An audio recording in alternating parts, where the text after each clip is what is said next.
2025 সালে এসে আবারও কিয়ামতের নতুন আলামত প্রকাশ পেল, যা আমাদের প্রিয় নবী হযরত মুহাম্মদ সাল্লাল্লাহু আলাইহি ওয়াসাল্লাম আরো 1400 বছর আগে বলে গিয়েছেন। প্রিয় নবী হযরত মুহাম্মদ সাল্লাল্লাহু আলাইহি ওয়াসাল্লামের একটা কথাও যে মিথ্যা নয় তা খুব ভালোভাবে পশ্চিমা বিজ্ঞানীরা প্রমাণ করেছে। প্রিয় নবী আজ থেকে আরো 1400 বছর আগে বলেছেন, পৃথিবীতে 10টি বড় কিয়ামতের আলামত প্রকাশ না হওয়া পর্যন্ত পৃথিবীতে কিয়ামত সংঘটিত হবে না। কি সেই আলামত যা নিয়ে রীতিমতো চিন্তায় পড়েছে পুরো বিশ্বের বিজ্ঞানীরা?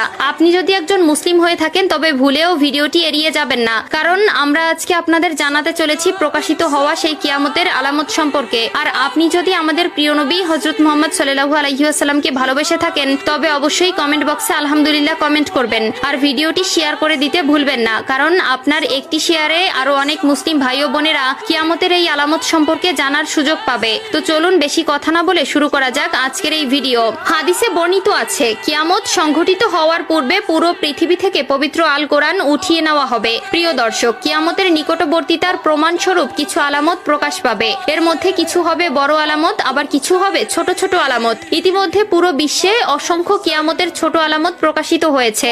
যেমন হাদিসে বর্ণিত আছে, আরবের বেদুইনরা অর্ধ উলঙ্গ অবস্থায় থাকবে, তবে তারা বড় বড় দালান কোঠা নির্মাণের প্রতিযোগিতায় নেমে পড়বে, এমনকি তাদের পায়ে জুতাও থাকবে না। বর্তমানে 2025 সালে কিয়ামতের নতুন যে আলামত প্রকাশ পেয়েছে তা হলো কিয়ামতের আগে পবিত্র আল কোরআন থেকে সকল অক্ষর উঠিয়ে নেওয়া হবে।